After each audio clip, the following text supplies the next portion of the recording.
First tech news Google IO event గురించి నిన్న జరిగింది కదా. సో అక్కడ చాలా రకాల ప్రోడక్ట్స్ని, తర్వాత సాఫ్ట్వేర్ని, ప్లస్ కొత్త కొత్త ఫీచర్స్ని అయితే అన్వీల్ చేయడం జరిగింది. సో దానిలో భాగంగా ఆండ్రాయిడ్ 16 బీటా 1 ఏదైతే ఉంటుందో దాన్ని కూడా రూల్ అవుట్ చేయడం స్టార్ట్ చేసేసారు. ఏదైతే గూగుల్ పిక్సెల్ డివైస్ ఉంటాయో ఫస్ట్ వాటికైతే వస్తుంది. దీంతో పాటే గూగుల్ బీమ్ అని చెప్పేసి ఒక ఫీచర్ని అయితే అన్వీల్ చేయడం జరిగింది. ఇది ఏం చేస్తా అంటే ఆల్రెడీ అంటే మనం వీడియో కాల్ చేసేటప్పుడు 2Dలో ఉన్నదాన్ని 3Dలోకి మార్చి చూపిస్తుంది. దీంతో పాటే గూగుల్ మీట్లో మనం ఎదుటి వాళ్ళతోటి కాల్ మాట్లాడేటప్పుడు మన లాంగ్వేజ్ అనేది ఆటోమేటిక్ ట్రాన్స్లేట్ అయ్యే విధంగా దానిలో ఆప్షన్ ఎనేబుల్ చేసుకుంటే వాళ్ళ లాంగ్వేజ్ మనం రాకపోయినా మన లాంగ్వేజ్ వాళ్ళకి రాకపోయినా సరే మనం మాట్లాడుకునే ఒక ఫీచర్ని తీసుకొని రావడం జరిగింది. దీంతో పాటు నాకు బాగా నచ్చిన ఫీచర్ ఏంటి అంటే VEO3 అంటే మనం ప్రాంప్ట్ ఇచ్చేసి ఒక వీడియోని జనరేట్ చేయొచ్చు. ఆల్రెడీ ఇప్పటికే చాలానే ఉన్నాయి, కాకపోతే దీనిలో విత్ మ్యూజిక్ కూడా మనము వీడియోని జనరేట్ చేయొచ్చు అన్నట్టు చాలా రియలిస్టిక్గా వస్తున్నాయి. సో మనం రియల్ వరల్డ్లో షూట్ చేసే వీడియోస్ ఎలాగైతే ఉంటాయో అంత అద్భుతంగా అయితే ఇవి కనిపిస్తున్నాయి. సో మన రానున్న రోజులలో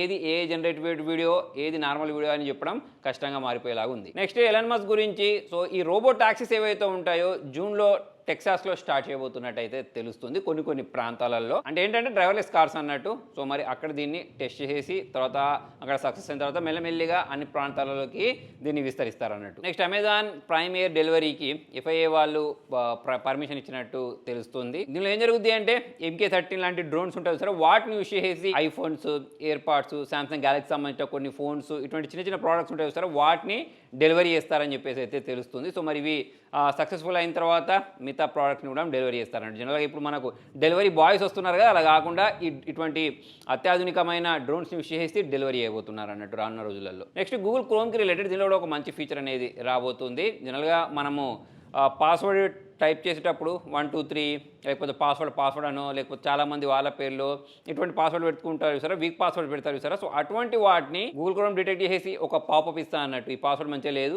దీన్ని కొత్త పాస్వర్డ్ లాగా జనరేట్ చేయమంటారని చెప్పేసి మనకు ఆప్షన్ ఇస్తుంది. మనం జనరేట్ చేయమన్న వెంటనే అదే ఒక కొత్త పాస్వర్డ్ జనరేట్ చేసి ఇస్తుంది. దీని కారణంగా మన అకౌంట్స్ అనేవి హ్యాక్ అయ్యే ఛాన్సెస్ తగ్గిపోతాయి. ఇక నెక్స్ట్ న్యూస్ OnePlus 15 గురించి. సో దీనికి సంబంధించిన రెండర్స్ తర్వాత లీక్స్ అనేవి ఇంటర్నెట్లో కనిపిస్తున్నాయి. దీనిలో మనకు Snapdragon 8 Elite 2 processor, 700 mAh battery, 100 watts fast charger తోటి ఈ మొబైల్ రాబోతుంది అని చెప్పేసి అయితే రూమర్ ద్వారా తెలుస్తుంది. 2026లో ఈ మొబైల్స్ కనిపించే అవకాశాలు అయితే ఉన్నాయి. మనం ఇప్పుడు గూగుల్ వాళ్ళు ఈవెంట్ చేసినట్టే యాపిల్ వాళ్ళు కూడా వీళ్ళ WWDC ఈవెంట్ చేస్తారు కదా, దాన్ని June 9 నుంచి June 13 మధ్యలో చేస్తారని చెప్పేసి అయితే తెలుస్తుంది. జనరల్గా ఇక్కడ వీళ్ళు ఏం చేస్తారు, వీళ్ళకి సంబంధించిన OSS ఏవైతే ఉంటాయో అంటే iOS అయినా కానివ్వండి, WatchOS అయినా కానివ్వండి, ట్యాబ్కి సంబంధించినవి ఇటువంటి వాటి అన్నింటిని అన్వీల్ చేయడంతో పాటు వేరే ప్రోడక్ట్స్ని అయితే అన్వీల్ చేస్తూ ఉంటారు. సో మరి మొత్తానికి ఇది ఫ్రెండ్స్ ఇవాళ వీడియోలో. మరి మీకు ఈ టెక్ న్యూస్లో ఏ టెక్ న్యూస్ నచ్చింది కింద కామెంట్లో రాయండి. Thank you.